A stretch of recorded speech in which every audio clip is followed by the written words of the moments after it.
유대인들에게서 구약 성경이라고 하는 책은 구약 성경이라고 불리지 않습니다. 그것은 하나님의 말씀이라고 불립니다. 우리가 가지고 있는 개역 개정판 구약 성경은 4가지 분류로 구분이 되어 있지만, 여러분 혹시 타나크라고 하는 것을 들어보신 분 있으십니까? 타나크가 그 구약 성경, 우리가 말하는 구약 성경을 의미하고 유대인들에게 그것은 하나님의 말씀입니다.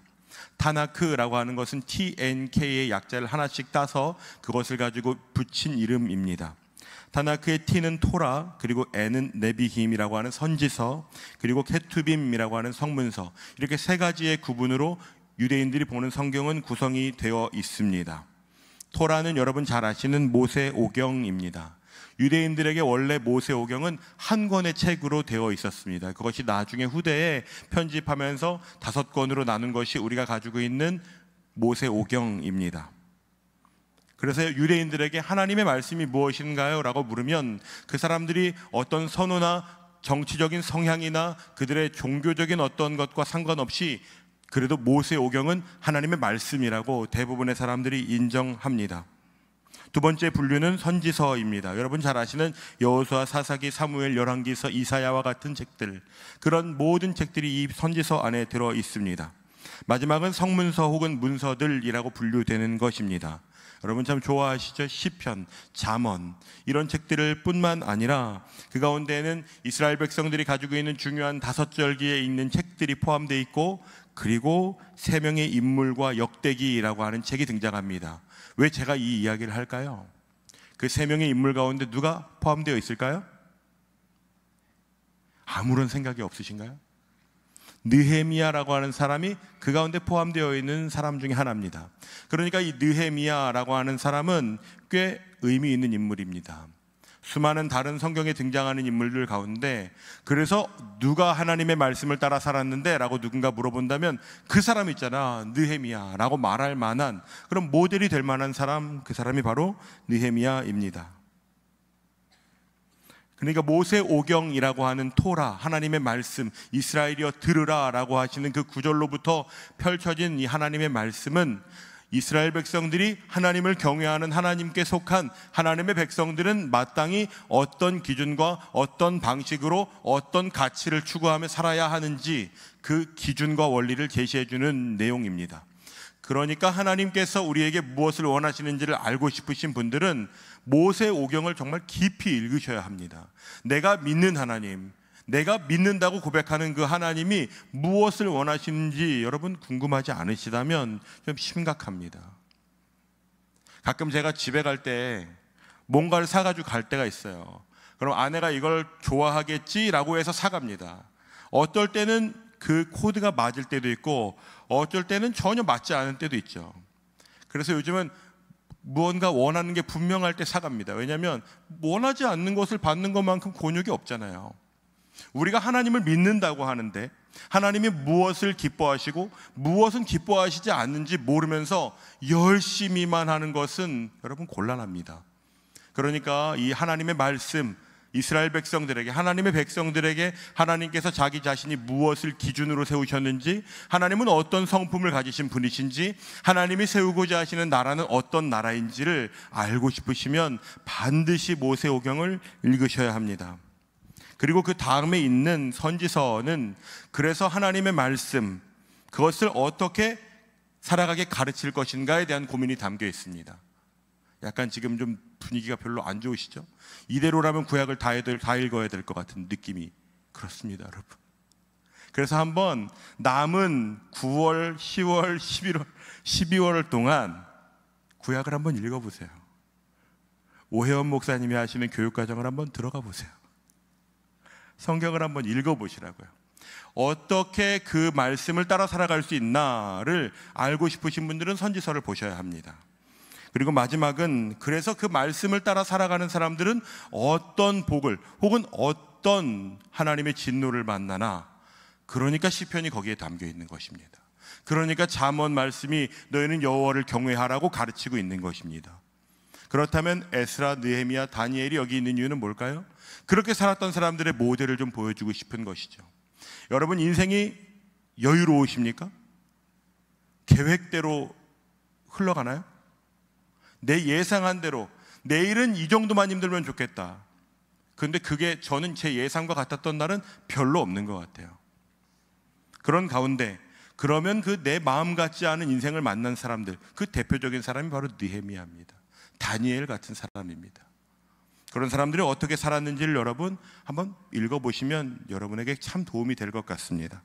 그러니까 하나님의 말씀을 따라 살았으면 어떤 일이 벌어지는지, 그 말씀을 따르지 않으면 어떤 일이 벌어지는지 그것을 설명해 주려고 하는 책이다 보니 1장에 이렇게 되어 있죠. 1장 6절부터 9절까지를 보시면 그래서 이스라엘 백성이 나라를 잃고 흩어진 이유가 이것 때문이라는 분석과 진단이 나오는 것입니다. 하나님의 말씀을 지켜 행하지 않았더니 우리가 포로로 잡혀가게 되었던 것이구나. 주를 향하여 악을 행했는데 크게 악을 행했다고 합니다. 율법과 규례와 법도를 지키지 못한 것이 아니라 지키지 않았다고 합니다. 하나님이 그렇게 우리에게 경고하셨었는데 그 일이 실제로 일어난 것이구나 라고 하는 것을 알게 되는 것입니다. 그러니까 그들은 어떤 기준 아래에서 어떤 선택을 해야 하는지 그것을 다시 회고하게 될 겁니다. 느헤미야서를 읽어보시면서 느헤미야는 어떤 선택을 해 나아가고 있는지를 그러니까 주목해서 보십시오. 조금 더 깊이 보고 싶으시면 에스라와 느헤미야를 같이 보시면 좋습니다. 그 중에 오늘 함께 볼 본문은 느헤미야 1장 전체입니다. 감사하게도 오늘날 시간은 꽤 많이 흘렀지만 우리는 이 느헤미야가 살았던 그 날을 꽤 정확하게 특정할 수 있습니다. 왜냐하면 본문에 기록된 아닥사스다 1세가 언제 통치했던 왕인지가 역사적으로 증명되어 있기 때문입니다. 그는 주전 464년부터 424년까지 40년 동안이나 바벨론을 통치했고, 본문은 그 가운데 그의 통치 20년 기슬르월이라고 하는 시점을 우리에게 알게 해주고 있습니다. 우리가 가진 달력으로 의하면 11월 중순에서 12월 중순 어간이 되는 어떤 날일 겁니다. 그러니까 꽤 오래전의 이야기인데도 한 달 정도로 줄일 수 있다면 그건 우리에게 꽤 고마운 일이죠. 여러분, 한 가지 잊지 않으셔야 되는 것이 있습니다. 성경 속의 인물들이 시대나 상황이나 어떤 역사적인 위치 속에서 붕 떠서 살았다고 생각하시면 정말 큰 오산입니다. 그들은 모두 우리가 살아가는 것과 같은 하루를 살았고 우리가 마주한 것과 같은 현실을 살았던 실제했던 사람들입니다. 예레미야라는 사람 여러분 기억하십니까? 예루살렘에서 제사장 가문의 자손으로 자랐습니다. 그는 여호와 하나님의 말씀을 받았습니다. 그 소식은 충격적이게도 예루살렘이 멸망할 것이라는 소식이었습니다. 북이스라엘이 멸망할 때 남유다 사람들은 저렇게 될 줄 알았다니까 라고 여겼습니다. 그리고 우리에게는 다윗 언약이라는 것이 있어. 우린 절대로 망하지 않을 거야. 북이스라엘은 단번에 망했지만 남유다는 무려 3년이나 망하지 않고 대치 상태에서 있었거든요. 그때 이 사람들이 그 믿음과 기대가 확신이 되었었습니다. 이봐, 그 누가 쳐들어와도 우리는 망하지 않을 거야. 하지만 그때 예레미야는 너희들 망하게 될 것이라고, 포로로 끌려가게 될 것이라고, 포로로 끌려가야 한다고, 그리고 그곳에서 70년 살다가 돌아오게 될 것이라고. 사람들이 그 얘기를 들었겠습니까? 너무 고맙다고, 그 하나님의 마음을 알게 해주다니 진짜 고마워. 전혀 그러지 않았습니다. 무슨 이상한 소리 하고 있느냐고, 하나님은 우리를 망하게 하시나 보라고. 그런데 예레미야의 그 예언처럼 사람들은 실제로 포로로 끌려갔다 돌아오게 되었습니다. 올해 초에 저희는 다니엘서를 묵상하면서 특세를 했습니다. 다니엘은 그 예레미야의 선포대로 인생이 꼬인 사람입니다. 어린 나이에 포로로 끌려가서 그곳에서 평생 살다가 죽었습니다. 오늘날 다니엘의 무덤이라고 알려져 있는 것이 수사라고 하는 지역에 실존하고 있습니다. 그렇다면 느헤미야는 어떤 사람이었을까요? 느헤미야는 아마도 포로로 끌려간 부모님으로부터 자라난, 그러니까 쉽게 말하면 포로 2세 같은 존재였을 것입니다. 그는 예루살렘을 본 적도 없고 예루살렘과 물리적으로는 어떤 접촉을 해본 적이 없는 사람입니다. 한번 상상해 보시지 않겠습니까? 바벨론에 최초에 끌려갔던 사람들은 어디로 끌려가는 건지도 모른 채 나라를 잃고 이제 우리는 죽었다라고 생각하고 어딘가를 향해 갔을 겁니다. 그리고 어마어마한 길, 당시의 도로로는 1000km가 넘는 어마어마한 길을 끌려갔습니다. 그리고 나서 가서 그 먼지 너머의 엄청난 문명을 보게 되고 그들은 충격을 받았을 겁니다. 우리가 자랑하던 이 예루살렘 성전과 이 성, 우리가 그토록 자랑하는 하나님께서 우리에게 허락하신 젖과 꿀이 흐르는 이 가나안 땅이 최고라고 생각했는데, 그것과는 비교도 할 수 없는 어마어마한 문명, 어마어마한 문화, 어마어마한 사람들이 살아가는 도시를 만나게 되었을 겁니다. 그러니까 우리가 정말 메뚜기와 같았던 것이구나, 그렇게 생각했을 겁니다. 그리고 그들은 그곳에서 새로운 언어와 새로운 문화와 새로운 사람들을 만나면서 포로라고 하는 존재로 살아갔습니다. 정말 고달팠을 겁니다. 우리가 어쩌다가 이렇게 왔나, 누군가를 원망하기도 하고 분노가 치밀기도 하고. 그리고 나서 그 다음 그들이 정착한 뒤에 태어난 2세들은 외모로는 유대인들이었지만 그들의 정서는 유대인들과 같지 않았습니다. 그들은 이제 어느 정도 바벨론에서 꽤 잘 적응하면서 살아가는 사람들이 되었습니다. 역사적인 기록들을 보니까 대부분의 사람들이 유다로 돌아가는 것을 거부했다고, 요즘 젊은 사람들은 남북한이 통일되는 것을 별로 원하지 않는다고 합니다. 저부터도 벌써 이 전쟁을 경험하지 않은 세대라서 그러면 어떤 일이 벌어질지 계산이 막 되는 것이죠. 이 포로로 끌려갔던 2세, 3세들은 예루살렘이 뭐, 우리 잃어버린 나라, 이젠 우린 나라가 없는데 왜 돌아가려고 하는 거야? 라고 하는 답답함을 느꼈을 겁니다. 그들에게 바벨론은 꽤 윤택한 삶을 보장해 주었기 때문입니다. 아수르 제국과 달리 그들은 그 민족성을 해치지 않는 범위 안에서 오히려 그 민족성을 유지하고 보호해 가면서 너희들은 완벽한 바벨론 사람이 되어야 한다고 그렇게 훈련시키고 그렇게 문화를 만들어 갔습니다. 다 존중해 줄게, 그러니까 너희들은 우리 바벨론이라고 하는 엄청난 도시의 시민으로 살아가.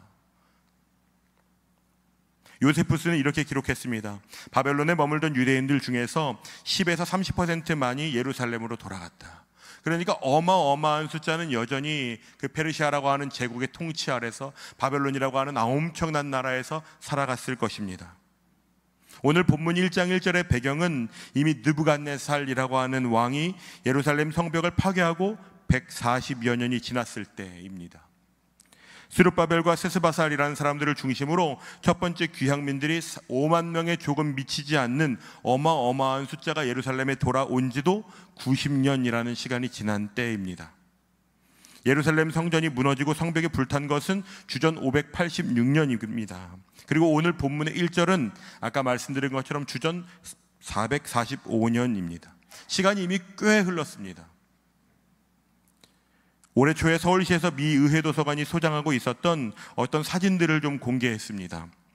이 사진은 숭례문과 성벽 바깥의 민가를 당시 조선주재 미국 공사관에 근무하던 장교가 찍었던 사진입니다. 여러분 가운데 이 사진을 보기 전까지 숭례문이 옛날에 어땠는지 궁금했던 분이 혹시 계십니까? 서울특별시가 옛날에는 어떤 모양이었는지.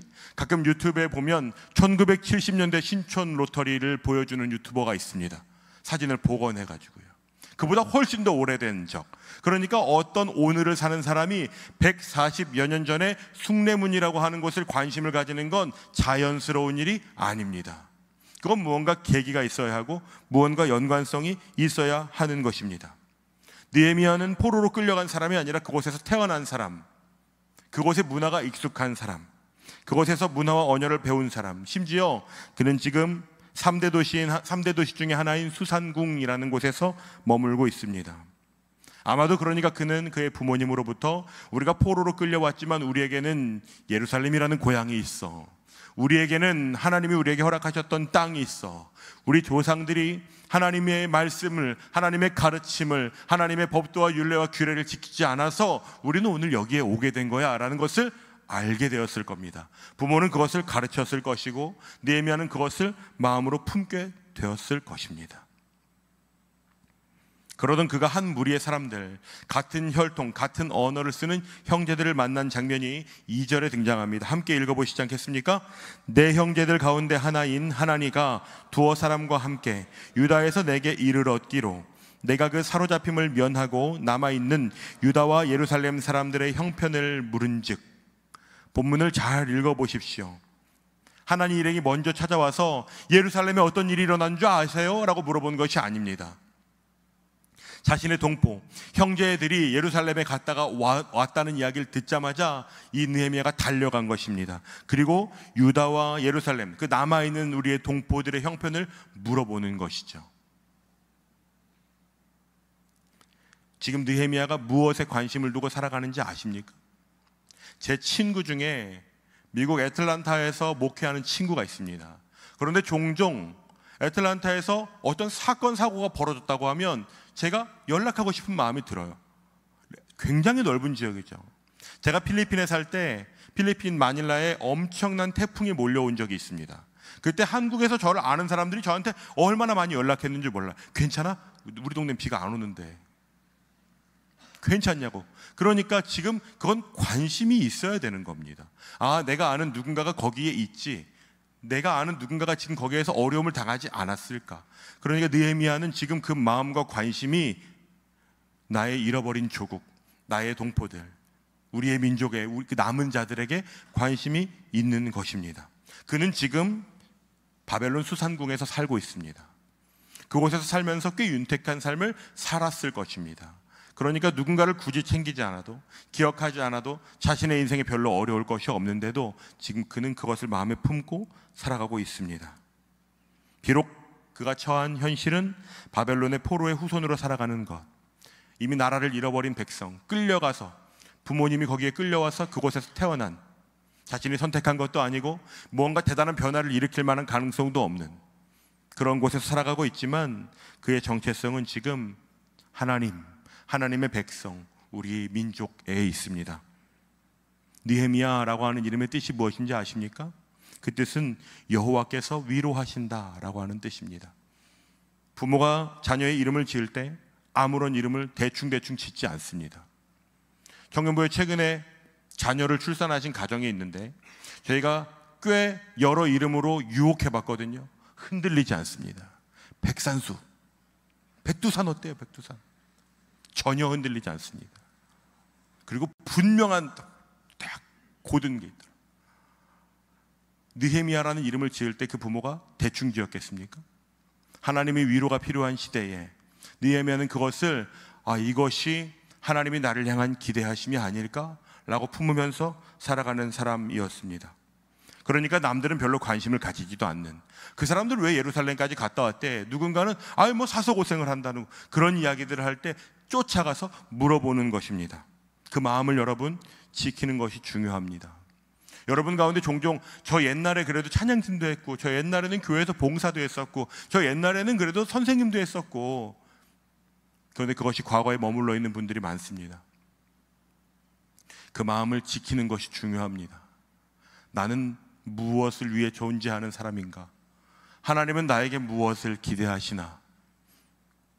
하나님의 마음은 지금 어디에 있는지, 나는 왜 오늘 이곳에서 살아가고 있는지, 그것을 기억하며 살아갔던 사람이 바로 느헤미야입니다. 그가 들은 소식은 꽤 안타까운 소식이었습니다. 3절 말씀을 함께 읽어보겠습니다. 그들이 내게 이르되 사로잡힘을 면하고 남아있는 자들이 그 지방 거기에서 큰 환난을 당하고 능욕을 받으며 예루살렘 성은 허물어지고 그 성문들은 불탔다 하는지라.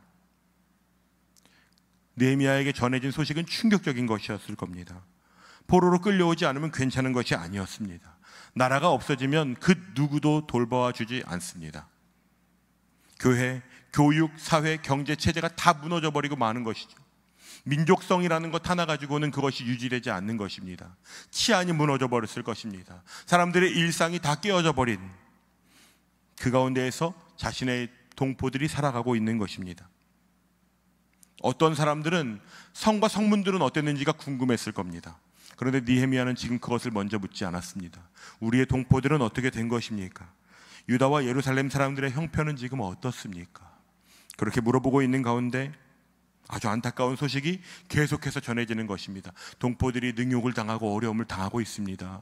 그리고 예루살렘 성과 성문들도 다 불탄 채 여전히 그대로 놓여져 있습니다. 이미 포로 귀환이 이루어졌음에도 예루살렘 성과 성문은 여전히 불탄 채로 머물러 있는 것입니다. 물론 그것을 재건하려고 하는 시도는 있었지만 그것이 잘 이루어지지 않은 채 그 일이 계속해서 현재 진행형으로 되어 있습니다. 처음에 포로로 갔던 사람들은 꽤 소망을 가지고 갔을 겁니다. 와, 하나님이 우리에게 엄청난 은혜를 베푸셨다. 하나님은 우리를 그 땅으로 돌아가게 하셨다. 이제 하나님이 그 나라를 회복하실 거야. 그런 용기와 믿음과 기대를 가지고 갔던 사람들이 있었을 겁니다. 약 5만 명 이상 되는 사람들이. 그런데 그들이 가서 겪은 것은 실패였습니다. 사람들은 낭망에 빠져버렸고, 우리는 정말 실패한 민족이 되어버렸나?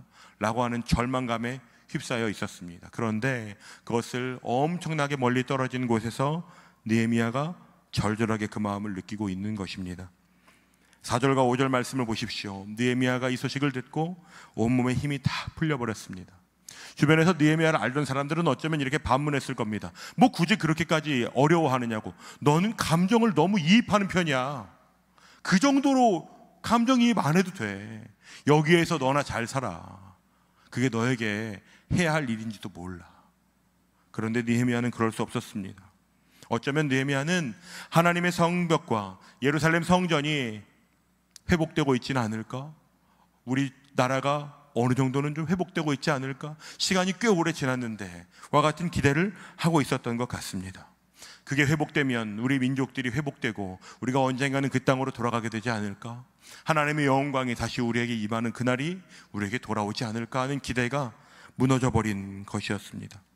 수일 동안을 울고 슬퍼하면서 하나님 앞에 금식하고 기도하는 것이 그가 할 수 있는 유일한 반응이었습니다. 할 수 있는 것이 아무것도 없는 그 무기력함 속에 그는 지금 기도하고 있습니다. 이 수산이라는 곳은 예루살렘부터 약 1000에서 1500km 정도가 떨어진 곳입니다. 도로 사정에 따라서 최대는 1500km가 떨어진 곳. 사람들은 그곳에 하나님이 없다고 여겼을 겁니다. 하나님은 실패하셨어. 하나님은 이방신에게 완패하신 것 같아요. 그런데 지금 느헤미야는 그곳에서 살아가면서도 누구를 향해 기도하는지 말씀을 보십시오. 그는 하늘의 하나님 앞에 기도하고 있습니다. 그가 믿는 하나님은 어떤 지역이나 어떤 나라나 어떤 시대에만 국한되어 계신 분이 아니신 것입니다. 사람들이 말할 때는 이스라엘은 다 망했어, 이젠 다 끝났어, 포기하라고 말할 때 그는 눈을 들어 하늘의 하나님 여호와를 바라보고 계십니다. 이 하늘의 하나님 여호와라고 하는 표현은 일반적으로 평범하게 드러나는 표현이 아닙니다. 하나님이 창조로부터 어떻게 역사를 주관하시는지를 강조할 때 이 표현들이 종종 성경에 등장하고 있습니다. 그러니까 지금 느헤미야가 기억하는 하나님은 태초부터 영원까지를 다스리시는 분이십니다. 여러분, 그런 하나님이 우리의 하나님이십니다. 하나님께서 이 상황을 충분히 역전시키고도 남으시는 분, 느헤미야는 지금 그것을 기억하고 있습니다. 그가 하는 기도의 내용은 이것입니다. 계명과 율례와 규례를 가지고 하나님 앞에 나아가고 있습니다. 이것은 곧 그의 믿음의 고백이기도 합니다. 그가 알고 있는 것이 있습니다. 여호와의 말씀, 그 믿음을, 그 하나님이 우리에게 가르치신 것을 지켜 살면 하나님은 우리를 반드시 인도하신다. 그것이 느헤미야의 믿음이었습니다. 그러니까 우리 백성이 범죄한 것, 사실 본인은 범죄하며 살아가지 않았을지도 모르는데 나와 우리 아버지가 이 죄를 지었다고 그것을 온 힘을 다해서 끌어안아 기도하고 있는 것입니다. 8절부터 9절 말씀을 보시겠습니까? 그는 지금 하나님의 성품을 기인해서 기도하고 있습니다. 하나님이 절대로 못 들은 채 하실 수 없는 기도, 하나님께서 듣기를 원하셨던 기도, 우리가 얼마 전까지 묵상하던 열왕기서에서 가득한 왕들이 했어야만 하는 기도, 하나님이 우리에게 원하셨던 고백들이 있습니다. 하나님께로 돌아가는 것, 그 계명을 지켜 행하면 하나님의 성품이 우리가 어디에 있든지 우리를 구원해 내실 거야. 내가 얼마나 이 상황들을 다 망쳐 놓았다 해도 하나님이 그것을 온전하게 회복시킬 수 있는 분이야 라고 하는 믿음의 기도입니다. 그는 남들보다 대단한 용기나 믿음이 있어서 이렇게 기도했을까요? 느헤미야가 기억하고 있는 것이 있습니다. 우리 10절 말씀을 함께 읽어보겠습니다. 이들은 주께서 일찍이 큰 권능과 강한 손으로 구속하신 주의 종들이요 주의 백성이니이다. 그러니까 지금 내가 처한 상황이나 현실은 전혀 그렇게 느껴지지 않음에도 불구하고 그는 지금 우리 조상들에게 행하셨던 그 하나님, 큰 권능과 강한 손으로 우리를 구원하셨던 하나님을 기억하고 있는 것입니다. 그러니까 여러분의 인생에 답이 보이지 않을 때 여러분 주변 사람들에게 나 어떻게 해를 묻기보다 성경을 펼치셔야 합니다. 하나님의 말씀이 우리에게 무엇을 요구하시는지를 여러분 한번 알아보셔야 합니다. 환난 가운데 이해할 수 없는 상황 속에 놓여 있는 사람은 어떤 결정을 해야 되는지 느헤미야서를 읽어보셔야 합니다. 9월 한 달 동안 느헤미야서를 묵상할 텐데 여러분 그 가운데 내가 그 안에서 어떤 결정을 내려야 하는지를 알게 되는 은혜가 여러분에게 있으시기를 축복합니다. 북이스라엘과 남유다는 역사 속에서 사라지고 역사 가운데 그들은 망한 나라가 되었습니다. 그곳에서 하나님을 기억하며 살아갔던 사람, 그 사람이 바로 느헤미야입니다. 그가 하는 기도를 잘 보시면 그는 지금 개인적인 문제를 가지고 기도하는 상황이 아닙니다. 그가 수일 동안 울고 금식하며 기도하는 것이 기왕이면 궁궐에서 편하고 대우 좋은 자리를 얻게 해주세요. 그런 기도를 하고 있는 것이 아닙니다. 여러분, 올해 1월부터 8월까지 결코 짧지 않은 시간 동안 짧지 않고 적지 않은 기도를 하셨을 텐데 여러분이 드린 기도는 주로 어떤 기도들이셨나요? 많이 먹어도 살을 찌지 않게 해주십시오. 퇴근 직전에는 업무를 받지 않게 해주십시오.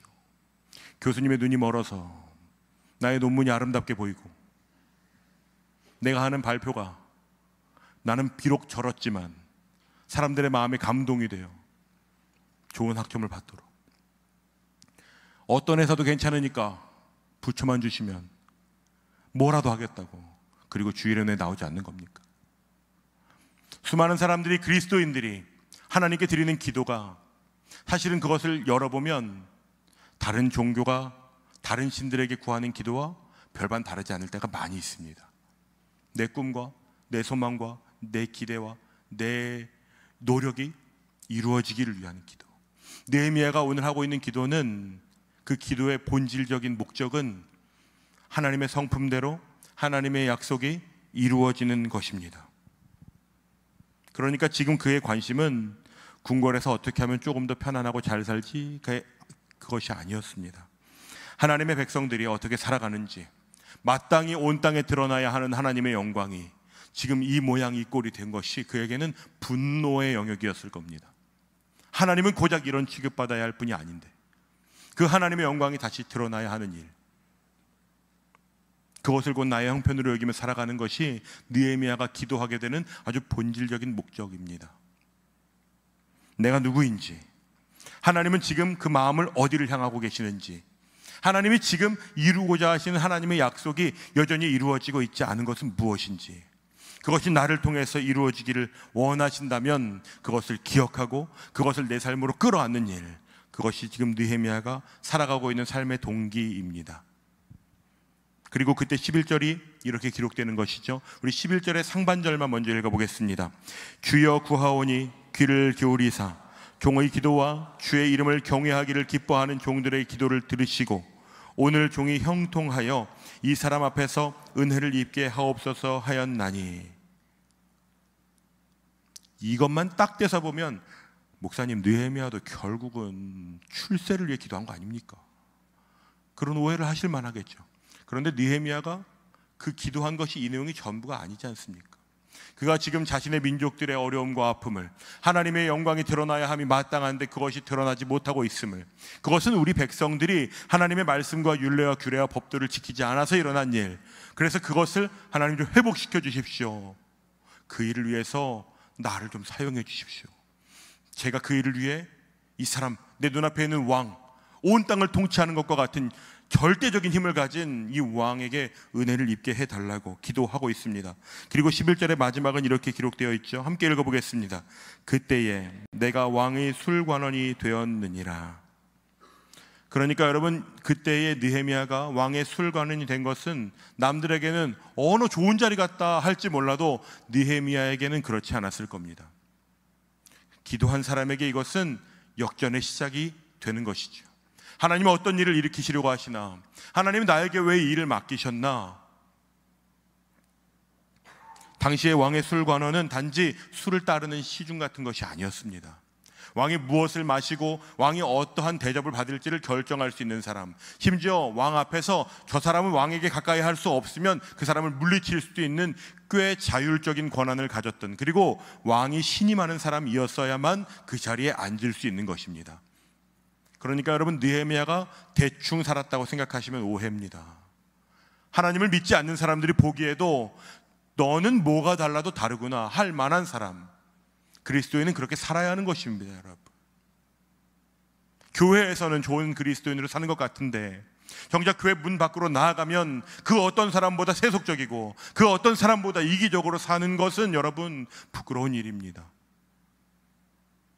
왕이 지금 그를 왕의 술 맡은 관원으로 앉힐 만한, 하나님이 은혜를 베푸실 만한, 하나님이 역전을 일으키실 만한 그 자리에서 느헤미야는 살아가다가 그 역전을 마주하게 되었습니다. 그것을 성경은 그때에라고 말합니다. 그때는 그러니까 어떤 특정한 날이 아니라 그가 하루하루 살던 날 중에 찾아오게 되는 날입니다. 여러분은 혹시 하나님의 말씀이, 그 역전이 이루어지는 그때를 소망하면서 살아가고 계십니까? 여러분의 그때는 언제입니까? 아득하게 느껴질지도 모르지만 저는 그때를 꿈꿉니다. 하나님께서 역사하시는 그때, 왕의 술 맡은 관원 정도의 하나님의 꿈이 멈추지 않습니다.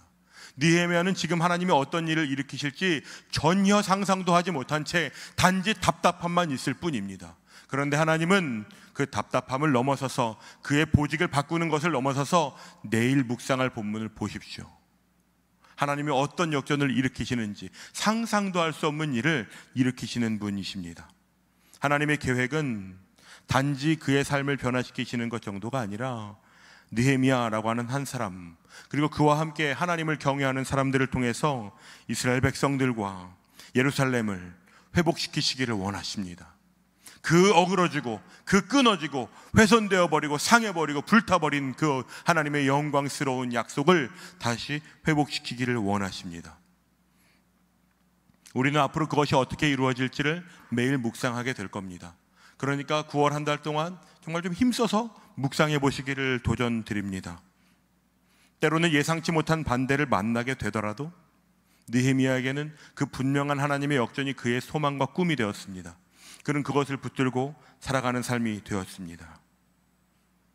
우리를 향한 하나님의 꿈은 무엇이 있을까요?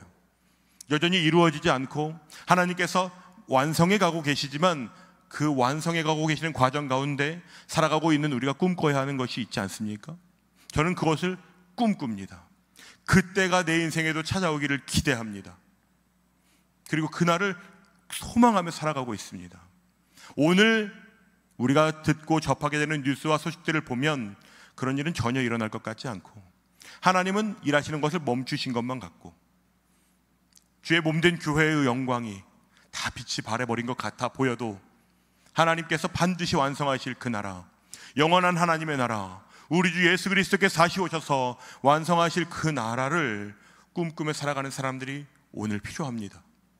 그 나라를 소망하며 살아가는 사람들에게 하나님은 그때를 만나게 하실 것입니다. 예수 믿는 다른 사람들은 그렇게 안 사는 사람들 많이 여러분 주변에 계시지 않습니까? 그 사람은 그렇게 안 사는데 왜 나는 그렇게 살아야 하느냐고. 다른 사람들이 그렇게 살지 않아도 마땅히 하나님의 백성이 하나님의 말씀을 따라 살아가야 하는 부르심의 영역들이 있습니다. 그건 목사나 전도사나 간사나 리더나 팀장이나 교회를 어려서부터 오래 다닌 사람들만 살아가야 하는 사명이 아닙니다. 오히려 다른 사람들이 그렇게 살아가지 않으니까 오늘 그렇게 살아가는 느헤미야와 같은 사람이 필요합니다. 하나님의 백성, 하나님의 영광을 위해서 만드신 존재들이 저와 여러분이라면 그 하나님이 변함없이 우리를 향해 너희는 먼저 그의 나라와 그의 의를 구하라, 그리하면 이 모든 것을 너희에게 더하시겠다고 그렇게 말씀하신 동일하신 하나님이시라면 그 하나님의 마음을 구하고 하나님의 뜻과 선하심을 기대하면서 그때를 소망하며 살아가는 것이 우리를 향한 하나님의 동일하신 부르심입니다. 오히려 여러분 주변에 있는 나도 예수 믿는 사람이야, 나도 교회 다녀, 나도 열심히 봉사했었어, 그런 사람들이 그 길을 걷지 않기 때문에 오늘 이 자리에 모인 저와 여러분이 그 길을 걸어가야 하는 것입니다. 그 때를 걸어가는 것은 어쩌면 좀 외롭습니다. 뭐 그렇게까지 하느냐고, 그건 안 해도 되지 않느냐고, 너희 인생 돌보라고, 그런 조언들을 저에게도 해주는 사람들이 많이 있습니다. 다시 저도, 우리 사역자들도 정신 차려서 그 길을 좀 걸어가 보려고 합니다. 여러분 그렇게 좀 살아보시지 않겠습니까?